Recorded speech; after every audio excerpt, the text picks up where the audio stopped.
because they asked me like, where is the recording? And I'm like, oh, I didn't know that you watched this. Like, for example, Laura, she watches this. I'm like, oh, I didn't know that.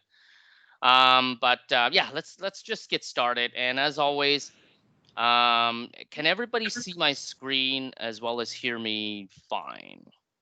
Yep. Okay. So yeah, so we'll just definitely get started. As always, I like to just start up with some macroeconomic news, what's been happening in the last couple of weeks. I think in general, everybody knows the majority of all the money printing and stuff like that. So that theme has not changed, but rather me just updating you on how much or how, and also a lot of things change within the week, right? So I think this session, today's meeting, I'm gonna continue going through some macro news to update everybody where everybody's at. And then we can have a Q&A session where, remember last couple of weeks ago, we were talking about, if there is a stock that you recommend or something that you can talk through it and try to educate the rest of us and see, I don't care if it's a tech stock or bank or whatever, that's, whatever you like. And then just go through some of what the company is, what it does, some of the balance sheet stuff or technical stuff and why you think it's a good investment and why now, right? So yeah, so we'll get started. Everybody can still hear me okay, right? Yeah, so yeah, the first slide is really just to kick off the story. 3 trillion. As you know, we're actually almost completed the first stimulus package, which is just half of that. But I think there's still money in the reserves to pump out the next like 1.6 trillion to equate to 3. And I don't think that includes, and they're still talking about the second stimulus package, right? So for those of you guys that have seen like my rant or whatever or post, it's some crazy stuff. Right? Has anybody seen it? Just wondering. If not, I'll just quickly show it to you. Like I basically took it from like a George Gammon's post. But the second stimulus have some crazy things going on with regards to all the way from just like free money for everyone, to free trips, to let me show it to you. Let me see if I can find some of the here it is. Okay, great. Here it is. So they call it the Heroes Act, which is there's nothing heroic about it. Like it's just dumb. But they're talking about things like stimulus from anybody. It doesn't matter if you go to school or not, providing stimulus checks probably forever. 2000, like, again, look at these like names: Emergency for the People Act, 2000, automatic boost to whatever ABC Act. They create all these stupid acronyms. Another 2000, an extra 1,000 for following like 12 months. The support, like another 2000. I don't know what the difference between all these ones are. I just lost track. The Rent and Mortgage Cancellation Act. I don't know how that would benefit the landlords. They're going to get screwed, right? They'll cancel out individual. And then what about the banks? I mean, they're the ones that collect money or revenue out of this. So relief fund for home lenders, and things like that. Again, getting America back to work at 80% payroll tax rebate. Oh, this is my favorite. 4,000 tax credit per adult to take a vacation 50 miles away from home. That's definitely my favorite. So basically, any adult can take a $4,000 tax credit, and it just means, yeah, you can go anywhere you like. Absolutely ridiculous. But yeah, that's the next stimulus. Who knows how many they're gonna to be able to approve from Congress and on all those other ones. But just crazy times, guys. Fed balance sheet. I know a lot of people were asking about how bad are we right now. So since the last time we chatted, which is sometime I think in May or end of May, June, it has slightly decreased. I think they tightened up some of those repos. And all those credit lending facilities, Main Street, whatever, to all the the corporations, ETFs, and mortgage-backed securities, and all this, all these credit default swaps, mortgage-backed securities, treasury. Long story short is, you saw that big parabolic spike in the last couple of months, and then it's tapered off a little bit, and that kind of like, again, I'm alluding to it, but as soon as you see some of these like stimulus or those free drugs that the Feds continue to pump taper off, you've seen some of the falling in the S&P, right?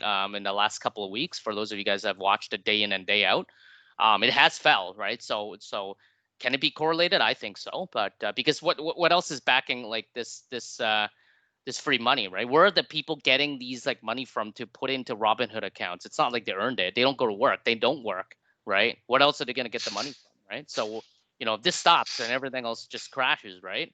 But anyway, I digress. The M2 money supply, which is the total floating account of money, I don't know, where are we, like 18 trillion?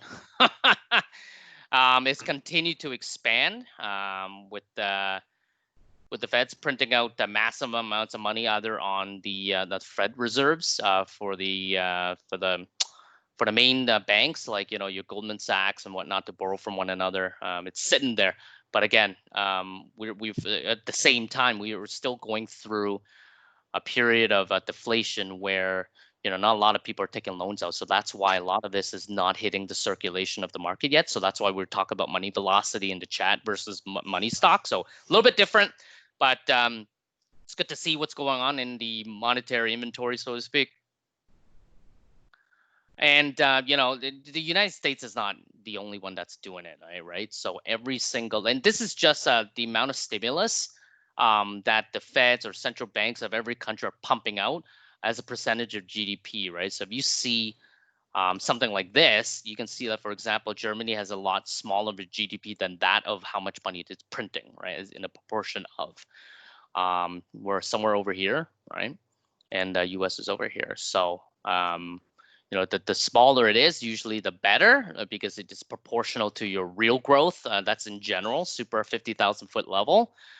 But it gets, like some of them I just don't believe. Like China, for example, a lot of their books are cooked anyway. So who knows, right? But it's just an estimate for how much how much stimulus the government is pumping out to help out its citizens.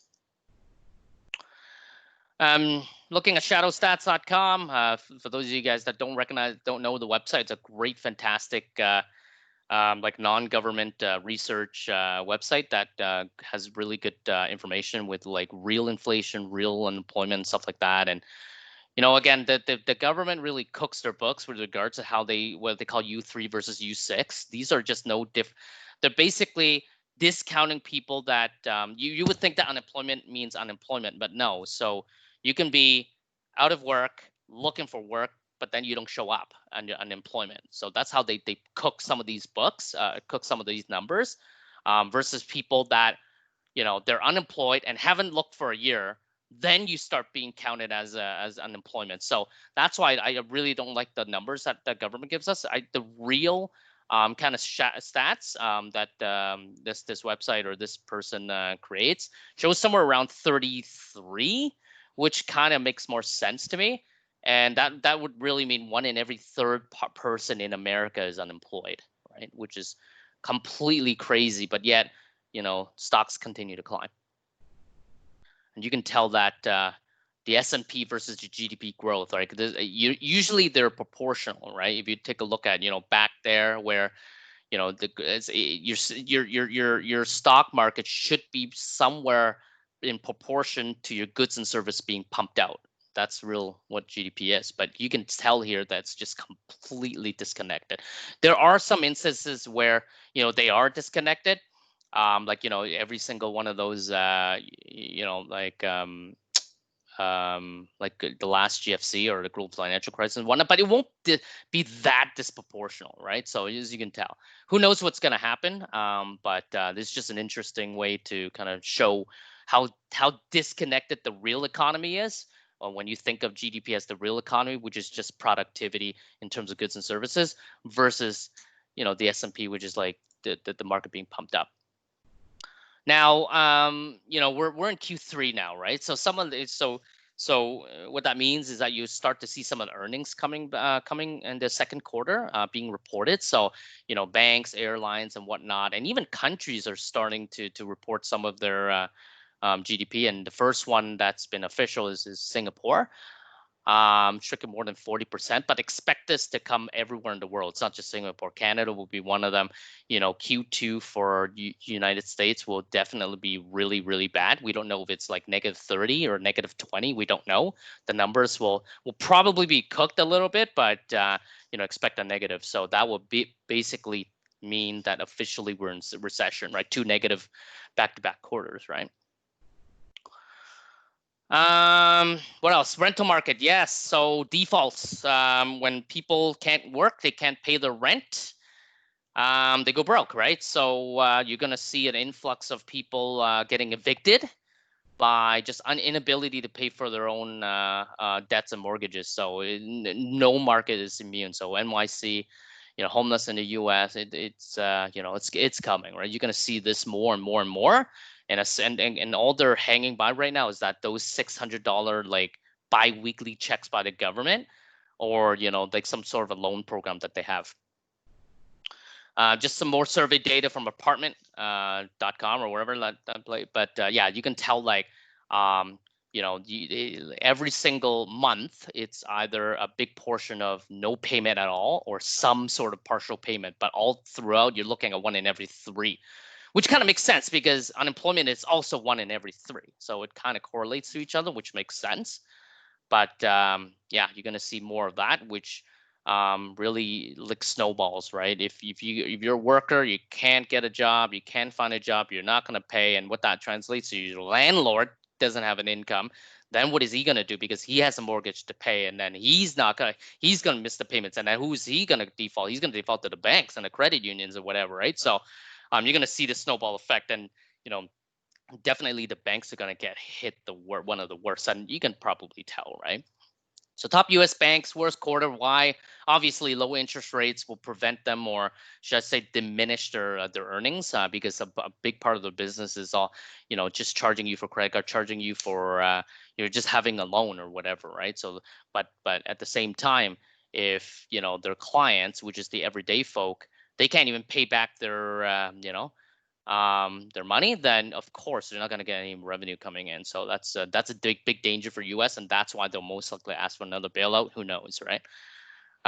Retail apocalypse, you know, that's nothing new to us, right? So you've seen all these crazy stuff going on. There's a website, guys. I'm not sure if I showed it to you before. I think I did. It's called Daily. It's one of my favorite ones because it just keeps me up to date on the amount of bankruptcies that's happening on a day-to-day scale. Yeah, it's called Daily Job Cuts. So every day there's something going on, right? I don't know what these are. Probably I don't know. These are more like fracking, of course, right? U.S. Oil, yeah, that's definitely took a hit, -40, or even it's like sub 40 or whatnot. But it's yeah, U.S. fracking, you know, not a good sign. Retail, obviously, right? So it shouldn't surprise you. Muji, we talked about it on the chat. Brooks Brothers. Some of these are bigger ones that you recognize. Some of them don't. Lucky Brands, I guess I think they make jeans, right? But anyway, but some of this, some Las Vegas, Chesapeake. These are the big ones that you've heard of. But GNC, you know, I just keep looking at this and continue what's going on in the world of bankruptcies lately.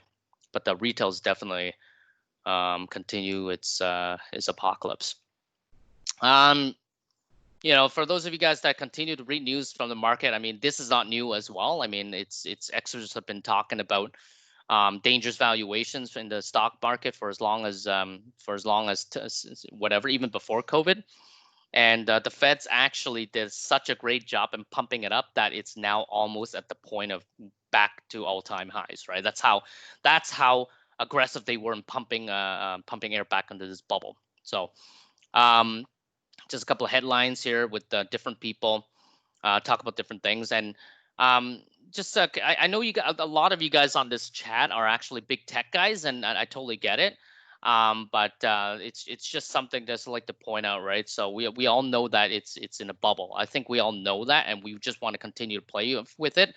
Then go for it, right? Nobody's going to stop you. It's just that you know, it's very dangerous valuations at this time, and I'm going on just pure valuations and balance sheets and just fundamentals, right? Even though you can sell me a good story about how great Tesla cars are and how many cars they produce, it's still not worth the price at like 1,000% overvaluation or something crazy like that for that specific stock. But anyway, this is just a slide to kind of point out that some of these indicators where techs led the bank in some of these instances where it did crash, but we'll see how that goes. U.S. recovery unlikely. Yeah, this is again another person saying that there will be another correction. It's the same thing I've been talking for last, I think, like 6 months in regards to, I think that there is still a second wave coming. Who knows? And I think that we've all accepted that the fact that, you know, as long as they keep pumping, the inflation of this air back under the bubble will continue to play on. It doesn't mean I'm wrong. It just means that my timing can be totally off. And to me, I think it's as soon as the Feds let go of this massive stimulus, it's just all going to go to hell, right? So we just don't know when they're going to stop. But we'll see what Congress says in the next couple of weeks, because July, I think 31st is their deadline to have a bill in place or something like that. And you can see how that's going to end up. So just plot a very, very quick line here with respect to S&P. You know, to be honest, like S&P and QQQ and your tech stocks are pretty much the same. Why? Because there's such a heavy weighting. So I can at least say it's correlated, right? So the reason why I put up these two charts is the S&P, just the regular candlesticks, and then you have I put gold in here as well. So for those of you guys that continue to play gold, you know, ride the wave is exactly it. What's interesting to me is that usually the gold will be as should inversely be correlated to the stocks, but for some reason, you know, it hasn't been the case, and I'm okay with that, obviously. I think a lot of people are also putting insurance as well for themselves, and that's why they're gold. But you can tell that they're both going up together as that of 2000 ever since like 2020, like after March, right? They've been going in lockstep with each other for a couple of months now, which is kind of interesting in itself.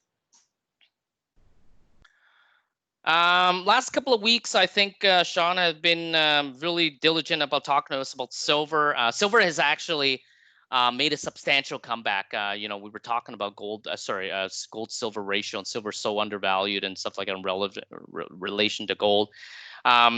You've seen spike taking more strength and pulling gold back up with it. Usually it's gold pulling silver, but for the last couple of weeks, what's been interesting is that, you know, we were talking about in the chat thread where JP Morgan is like bounded by contracts to deliver like, I think 3,000 million or something crazy.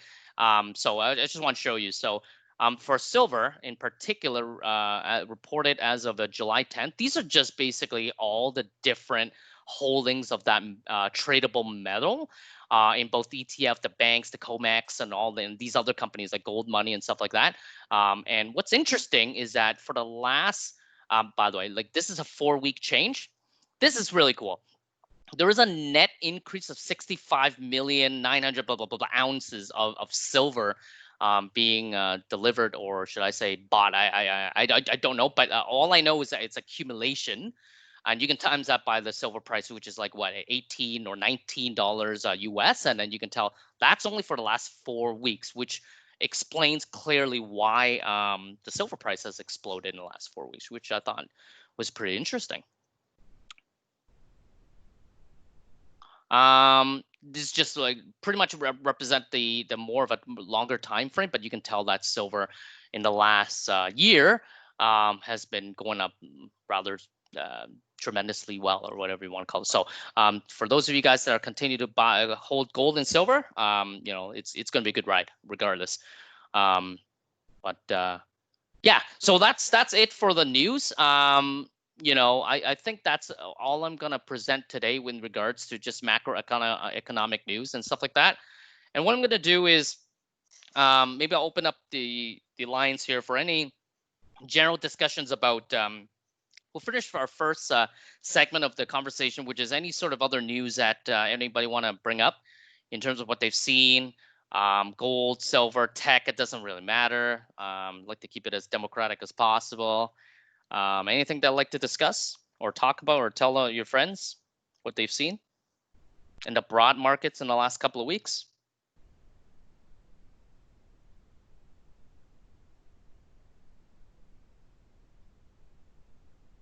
You guys can hear me, right? Yeah. Yep. Cool. Any other news they like to share?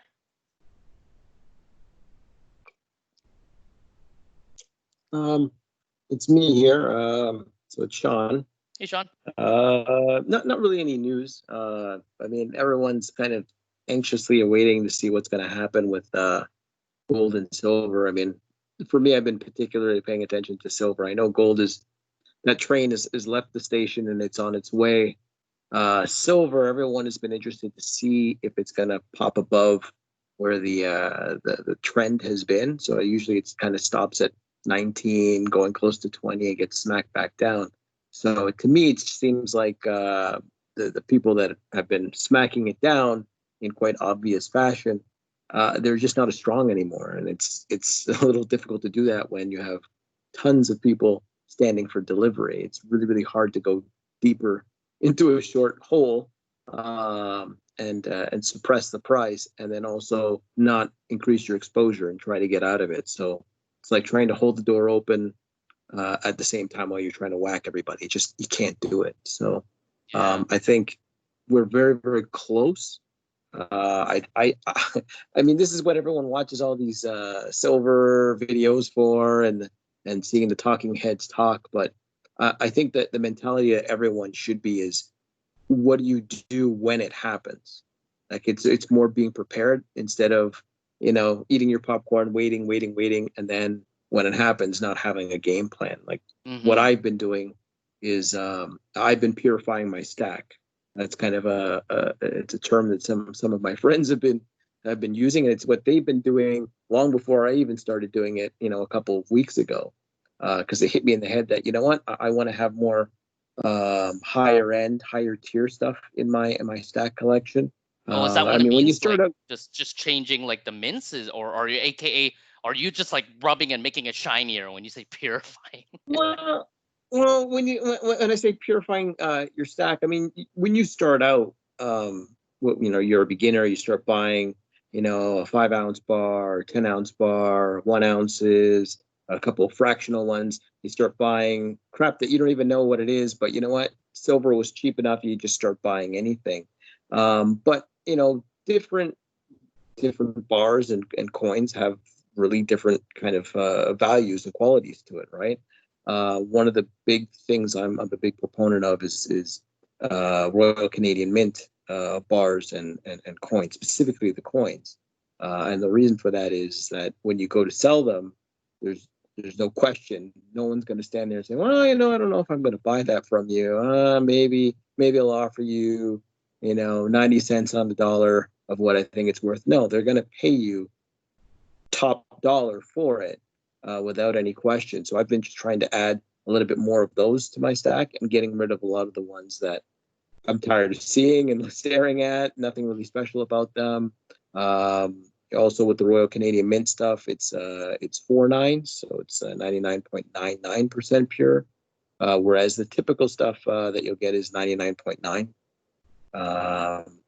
Back in the day, you might even see 99.95s here and there, but yeah, just purifying the stack is just kind of going through, seeing what you have. In some cases, you might even come across a bar that you thought was really not really worth anything, but only to find out that it's more of a collectible, or that mint went out of business 20 years ago. There's one bar I bought. I got it using the, when they say assorted bars, you just roll the dice, see what you get. And this bar came so tarnished. I think I sent you the picture of it, Victor. It was it looked like a bronze bar, basically. So I had to spend the time to clean it up. But that bar was basically worth, let's say I paid $230 for it. But the street price for that exact same bar is like $100 on top of that, probably more like $350. So in some cases you'll get bars. I used to ask the question, why did I get that? Why did someone part with this? And when it comes to these mints and some of these these vaults, they got a million of these things. It's kind of like sitting in your vault and you don't really want to get rid of you own a vast collection of supercars. You got 50 cars, and you're like, well, I could get rid of this one, but I really like that one and this one. You have no choice. You just put it in a box and ship it the hell with it. So I think sometimes you can get some really, really good stuff. Now, not so much because the supply is so strained that, you're going to get the bottom, I don't want to say bottom tier, but the middle tier stuff. You're not going to get any, surprises. But I think it's really, really, it was cool back then to just pick the assorted stuff and see what you got. I mean, sometimes I did get more sunshine minting bars than one would want, which is why I was getting rid of some of them, just because I had upgraded to some Royal Canadian Mint bars in its place. But yeah, I mean, now is the time to kind of look at your collection, see what you have, and if you can swing some upgrades or parlay some, and or trade. It's a good exercise, right? Mm-hmm. But yeah, I mean that's what I've been doing. I mean, if you think you don't have enough bars or enough silver in general, I mean, even at these prices, I don't think it's terribly that expensive. I mean, if you look at a chart, relatively cheap compared to where it's been and where it's raring to go. So I think in the next 2 months, we could probably start to test the more recent highs. I think 2016, 17, when it had a good pop up to Yeah. like 23, 4. So I think it's going to make a run for that because there's a lot of pressure that's built up. There's been a lot of sustained buying. One thing that a lot of the guys in our group we've noticed is that um, typically what guys would do is they would sit on the bid, sitting there waiting for their price to get hit. And with these downs, they would get hit. It would go right through them, and then they would hit their stop in the same stroke. So Oh like, boy. Okay. Yeah. what the fuck happened? What the hell happened? I lost $1. Dollar moved straight down. What the hell happened? So these guys have wised up and they've basically just resorted to now just punching, basically punching in, punching out, hitting the offer, hitting the bid.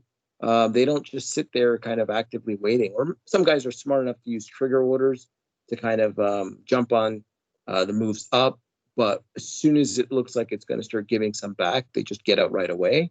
So a lot of that has been going on with the trading action. But yeah, I mean, now if a smackdown does happen, it usually hits nothing but air. But at the same time, there needs to be a lot of volume for these market makers to work their trades, right? Their whole reason why they're doing this is to create some volatility so that you have people doing things that they normally wouldn't do, like getting out of a good position just because they're scared shitless, right? Yeah. But a lot of that is not happening anymore, so they have to come up with a new strategy. What that is, I have no clue. But it's going to start to go up higher, and when they lose control of it, it'll go a couple of dollars before they step back in to cool it down. Yeah. But if you are looking for an opportunity to buy silver, of course, disclaimer, not financial advice or any blah blah blah. I mean, you're not really betting the farm when you're buying, a 10-ounce bar, 20 ounce worth, of silver. It's not a terrible amount of money, right? It's something that you could plug away and you could buy. You just have to look for some deals out there. There are good deals to be had, and then there's some places that are robbing you blind, like buying it from the banks and stuff like that. I mean, you should not be paying 37, 38, $39 Canadian for something that you probably, if you looked hard enough, you could get it for closer to $30 in today's prices. So just be selective, buy quality, in my opinion, and it'll treat you well. But anyways, Yeah. that's just some suggestions from me. But yeah. Yeah, I mean, like, those are some great points, John. I remember a couple of weeks ago when I was doing this, I was chatting away about the amount of trouble that the banks have tried, that they got into. Like, I'm talking about, like, Scotiabank, CIBC, HSBC, JP Morgan. They were the ones shorting silver when they're also the ones that are collecting it, right? At the same time. Yeah. And they basically lost hundreds of millions of dollars in a day just to trying to short the silver market, and then it blew up on them. They got squeezed. Yeah, I mean they're stuck in two games. I mean they do have physical, but Lord knows if they've done stuff like leasing it out. Yeah. So I mean, in some cases, what they have physically in the vault could be already spoken for. So this is why I think we chatted about this when we met up. It's a little difficult for them to to put out fires in the paper market while they're doing Lord knows what on the physical side of things, right? So they're really screwed, and they can't really start stepping in there with physical that's already spoken for. So sooner or later, it's going to start to cut a little deep, and they're going to feel it. But I mean, when that's going to be, I don't know. I mean, we've had a lot of theories as to why the big smash in March. I mean, it looked like they were trying to make an attempt to really unload a lot of their position, which they did, but they didn't get out. Maybe they got out 30% of it, 40% of it. We're all speculating because we don't really know, right? It's a little shady with how Yeah. these markets disclose things, and you really don't know what this shadow market is all about. So yeah, we just have to kind of sit back and wait and see what is going to cause it. But it's kind of funny when you see the price is about to run away like it is now. You know, something funny will happen. Like, you know, the market seems like it's correlated with gold. You know, the market's going up, gold's going up, and then gold starts going down with the market, and then one turns right back around, but then gold just keeps going. So you're like, oh well, it's not correlated. So it's a little hard. I mean, sometimes it's things of convenience Hmm.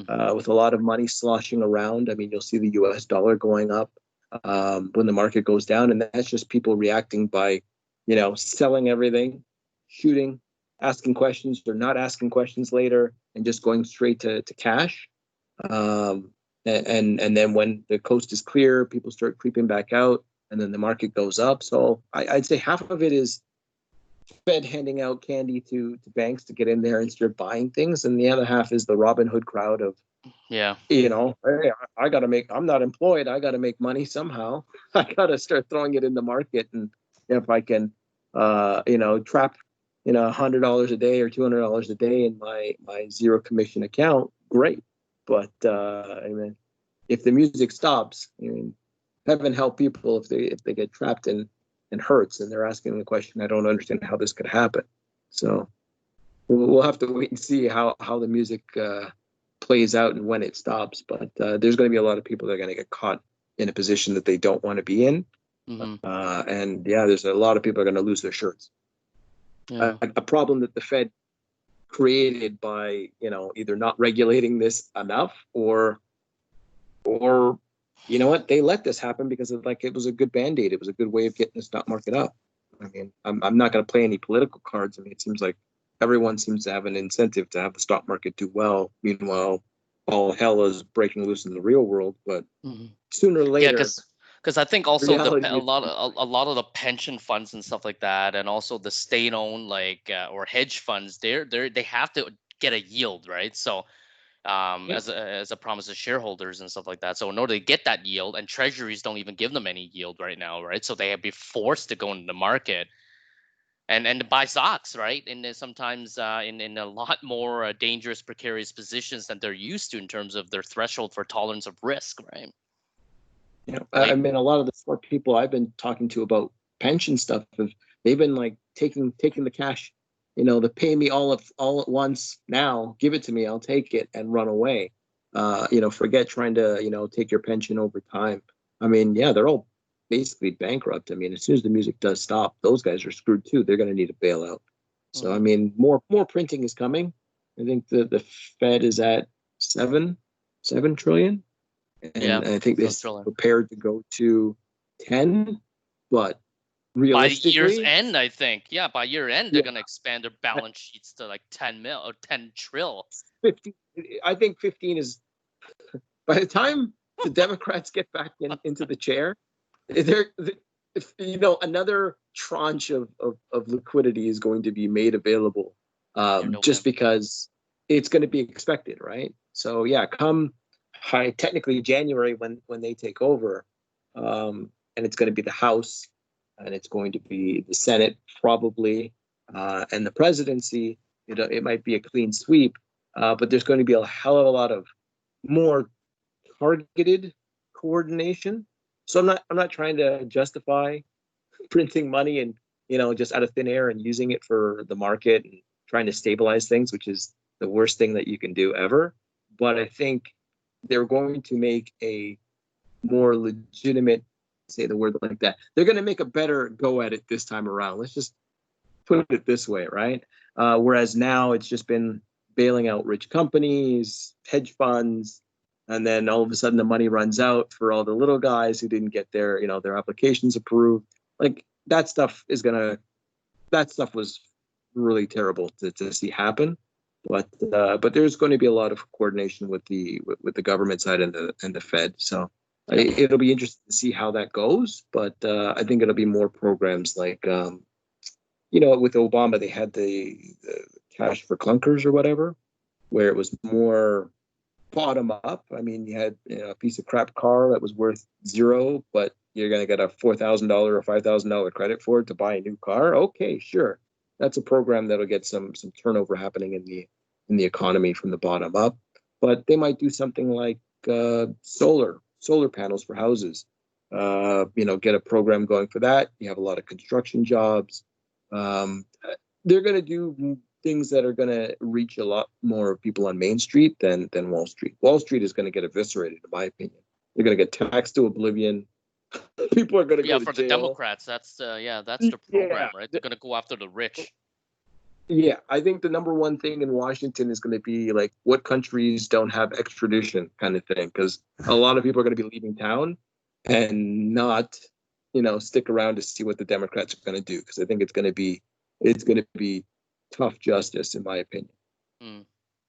Depends, right? There's a lot of court judges that have been put in by Republicans at record pace. So we'll see if justice is blind or if the strings start getting pulled a certain way. But it'll be interesting to see.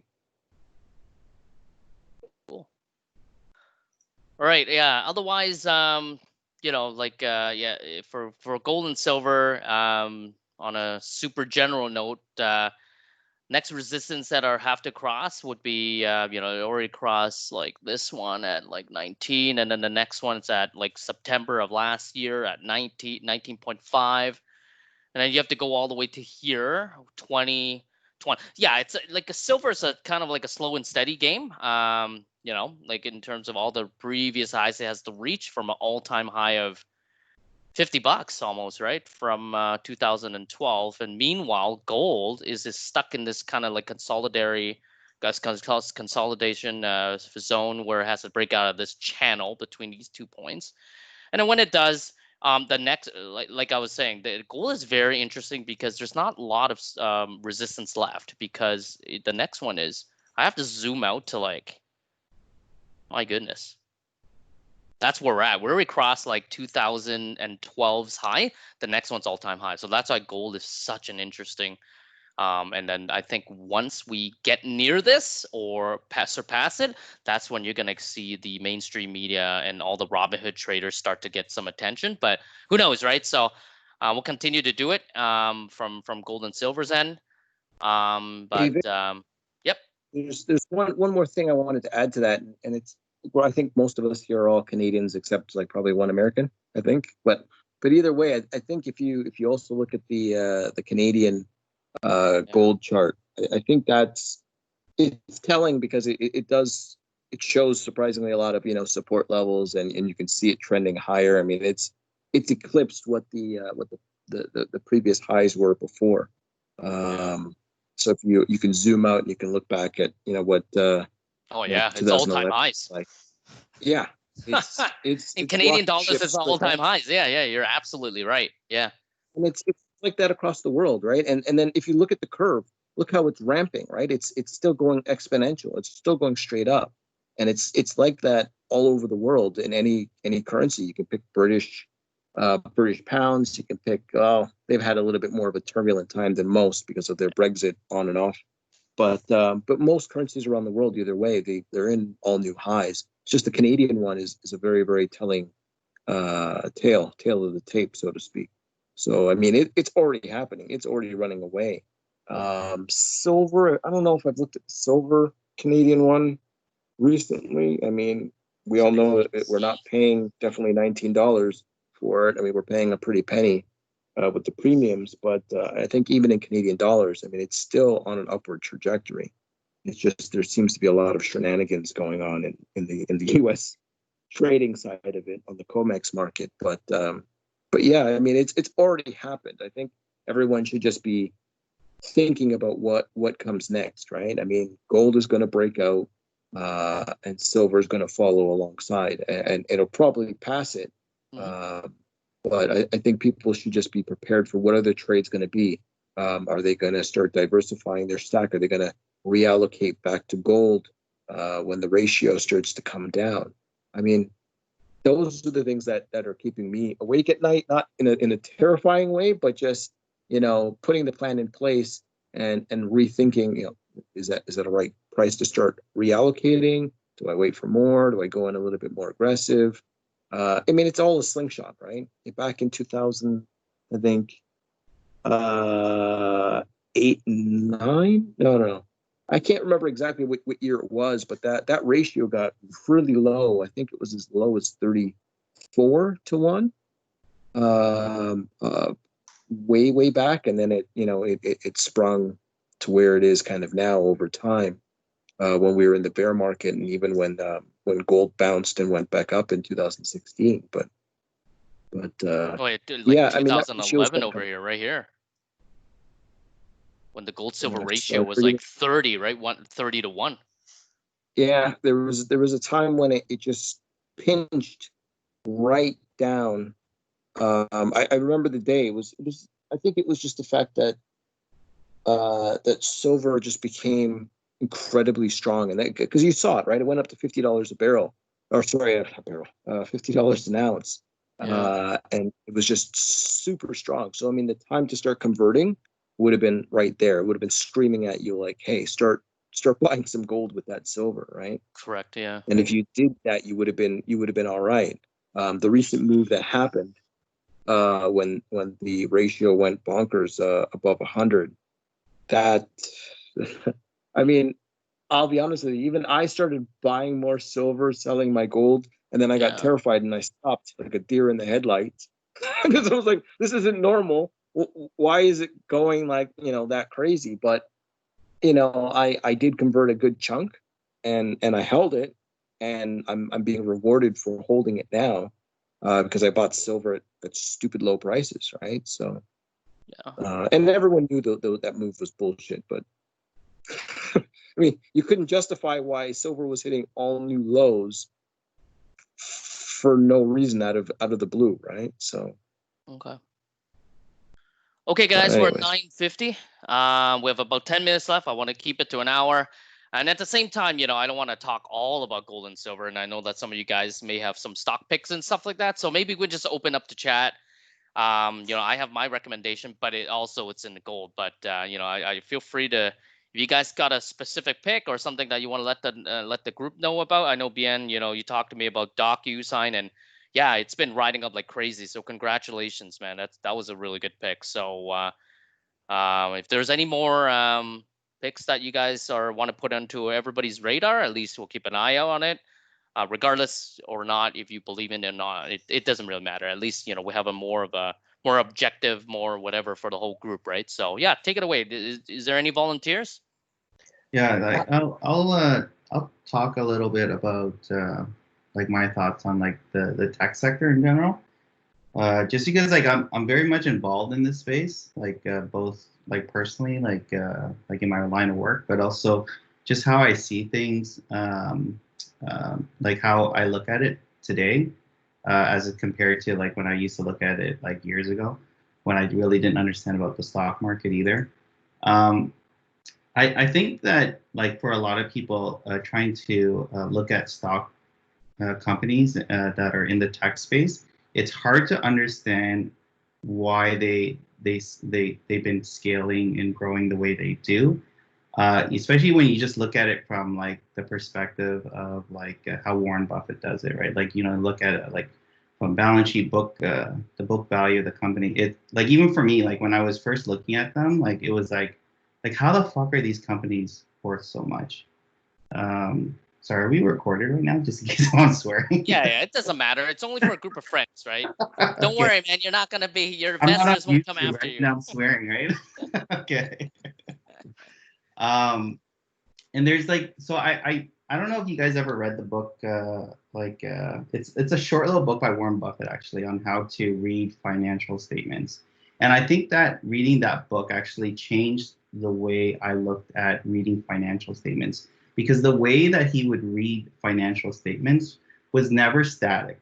And I actually borrow a lot of like his thoughts on how to assess stock companies in general. And when you look at financial statements, right, you have to look at how it's trending, both from an income statement, right, on the top line revenue, the balance sheet. And one of the things that really resonated before when I read his book was that, a true indicator of a company's potential growth is in the balance sheet, where it shows whether or not the company is adding back towards the shareholders in the equity line, right? And if you see that, and these are some of the simple things that I look at a high level, is that when I rifle through the income statement, I don't even care about earnings per share.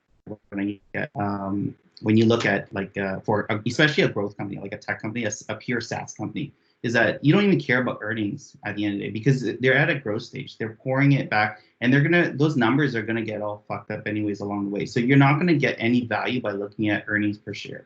What you're looking for is is the trajectory upwards? Is from years past, and it's hard to do that with younger companies. So it's a bit more of a guess, like DocuSign, for example.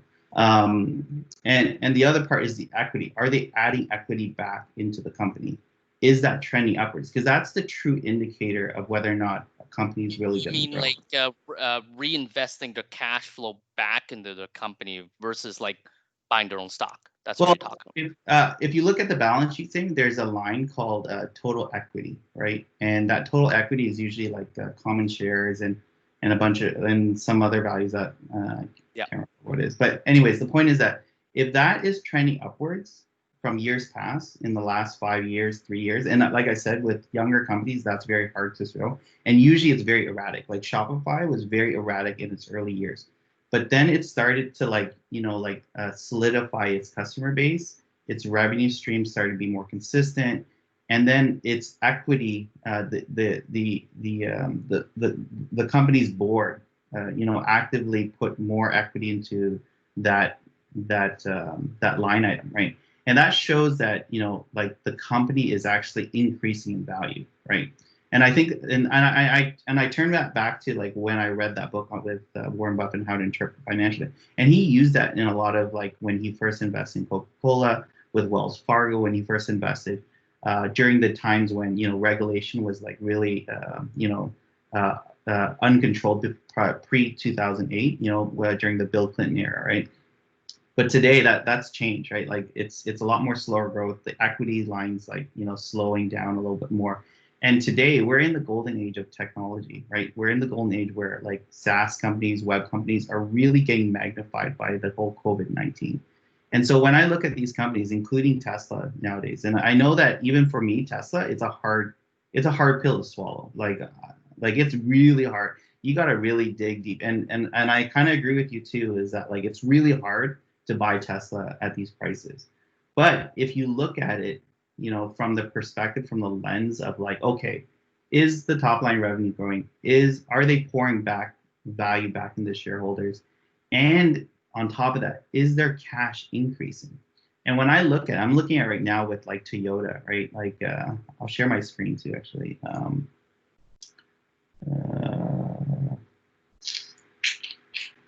not even sure if I can right now. So. You can share your screen, right? I think on the Microsoft Teams, there's a little button for share.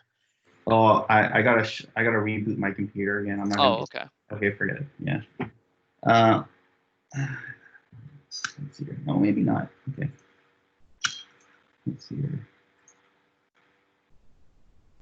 Okay. You guys can see that? Yep.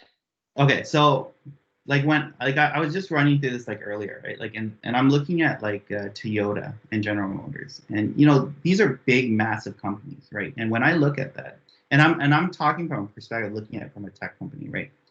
Is that when you look at their cash flow, like they're dwindling. Like in 2020 right now, they don't have the cash flow to be able to invest into electric vehicles right now, right? They can't compete in that market because they have this massive ship of a business driving like combustion engines. Like there's a whole like subsystem behind like infrastructure underneath Toyota in order to support those channels, right?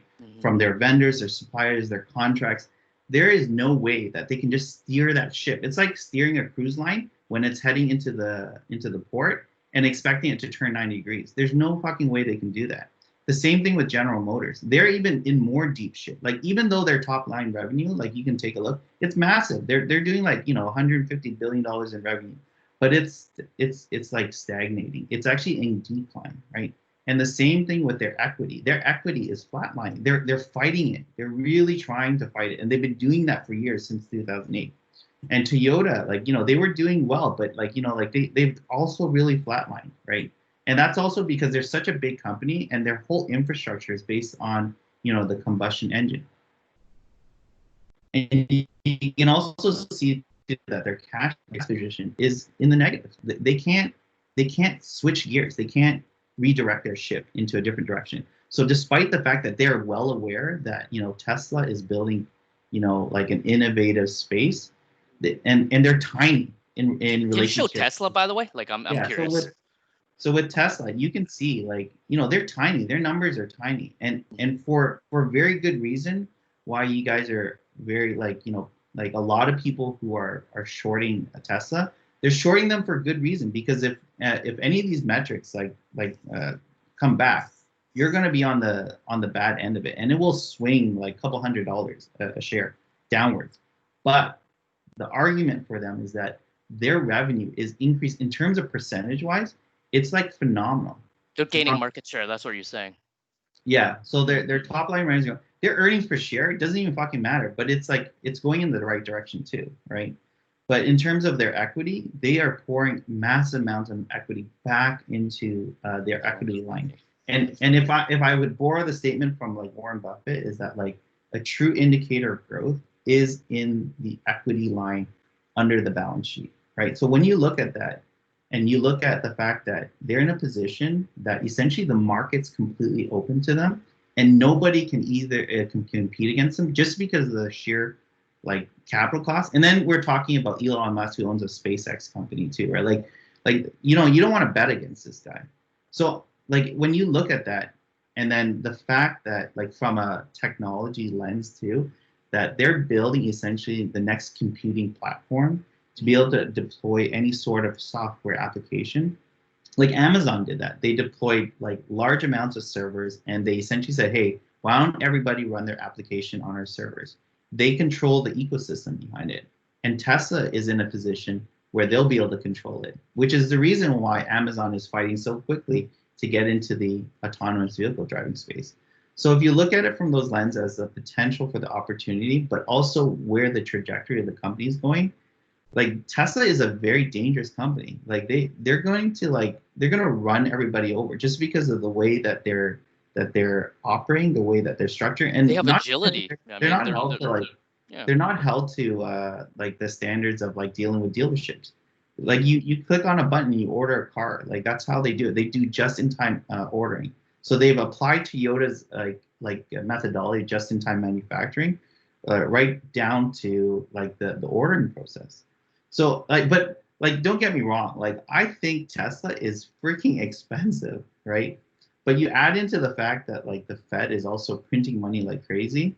We might be thinking that stocks are really, really expensive today, but they might actually be really, really cheap today just because the interest rates are being like driven to zero, right? So like when we look at it from the charts, we're like, fuck, like this is all so damn expensive. But all the numbers that the elements of why the prices are skyrocketing, you know, like, and I was starting to think about this too, is that like maybe I'm just completely fucking wrong about it. And I actually like did that for a couple of different portfolios in my family members that I kind of diversified across the tech sector. It's like I'm actually thinking that like my bearish case for the entire market is completely wrong, right? Because like when I look at it, I'm like we're shifting into the digital age, right? the numbers that, like how Warren Buffett used to analyze stocks, maybe is shifting towards a new like industry, a new market, a new way to look at things, right? And so that's why I'm like, maybe I'm challenging maybe some of you guys that are bearish on the market is to like maybe reconsider your position, because we might be actually entering into like the biggest like boom that we're going to ever see in our lifetime. And it's really hard to accept that, because there's like all the media is pointing towards like jobs lost, but I'm actually thinking that like in the digital sector, there's a huge boom in jobs that are happening, and they're unconventional jobs. And I'm seeing it on my ends because I deal with kids that are 22-year-old. I work with kids and guys, like I'll call them kids because they're 22 to 25 and they're making $250,000 a year. And so I'm thinking, and these guys are like, they work from home, they work on their laptops, they build games, or they build websites, or they run e-commerce stores. And these guys are pulling in real fucking cash. And there's like as someone that's like, like that kind of like is working towards that. And I look at some of these guys, I'm like, I think there's a different fucking economy out there. It's very polarizing, and it's not being measured by the conventional metrics that the media and the financial companies out there are measuring it, which is why I'm starting to think that maybe everything we're seeing in the media is completely fucking wrong, right? But anyways, like that's just my 2 cents on my opinion on the tech sector in general. I think just based on that, you can see that in Zoom as well. DocuSign is still very early. It's still going on strong, but I think it's because it's so undervalued already. It's probably bound for a correction soon, and then it might continue on. But it depends on the next couple of quarters, I think. There's a couple other companies out there too, like what is it, Shopify. You can look at Shopify too. So. Okay. But yeah, I'll leave it to you guys. Let me know if I'm completely like way off the whack. No, I really value like counterpoints, because all the time, we talk about gold and stuff like that, but I always like to hear smart people from other industries put in their point. And I think that in terms of tech sector, even like me and Daryl, we work there every single day, right? I think that, yeah, it's a hard pill to swallow. Because I'm still based on fundamentals. I still have a bullish case on. It's still about valuations, but at the same time, the market's telling me otherwise. And at a certain point, you can't just fight the market every single day. You just continue to lose money, right? But the only thing I'll say is let's just see what happens, because the only thing that I can understand this market is just this Fed stimulus. But at the same time, I realize the point that you're making in regards to agility in terms of like, for example, Tesla, just in terms of how fast they're moving, and Amazon, how fast they're moving, their innovation, get it, and also their cash on hand and free cash flow. I think that's yeah, you're right. Like they do have, they're one of the probably the few companies in the automotive sector that's actually cash flow positive right now. Yeah, exactly. Right? So like even if that's they're trying, the fact that they actually have cash, like $1 billion in cash or whatever, is a huge advantage. And the fact that they're not being held back by legacy infrastructure that they're bound by. It's like comparing, like the way I'll look at it is like, because my mom runs a dry cleaning business, right? Like, her top line revenue is like pretty flat, right? And her costs are pretty enormous. But the thing is that she can't steer her business in any other direction than the direction it's going on, right? Whereas like for me, I'm running like an e-commerce store, for example, okay? Like the whole market is open. I am not held by the same restrictions, like driving to work every day, dealing with overhead, all the infrastructure costs and shit that she has to pay for every day with the various vendors. I deal with 2 things: e-commerce. I deal with the fact that I have to pay for advertising and try to get sales through the front door. That's really all it is. Like the overhead's so minimal. And if everything went to shit, guess what? I just turn it all off. That's the thing. That's the beautiful thing that's the advantage of moving at speeds that today. And that's why you're so bullish on Shopify too, right? And I can understand. Yeah. It's not just Shopify. It's just like the whole SaaS industry in general, like how they operate. like a lot of these companies, they pop up like in a matter of like, you can set up a store within a matter of within a night, right? And then you can spend a couple $100 and then it doesn't work out, then okay, fine. But think about like all the restaurants and all those other like retailers, they can't fucking pivot. They can't. They're held to. There was a story actually of my wife's friend who was actually who did the opposite of what she did. She was selling bath bombs and then she went towards brick and mortar. She put all of her energy into brick and mortar. Bam, the COVID-19 hit and everything went to shit for her.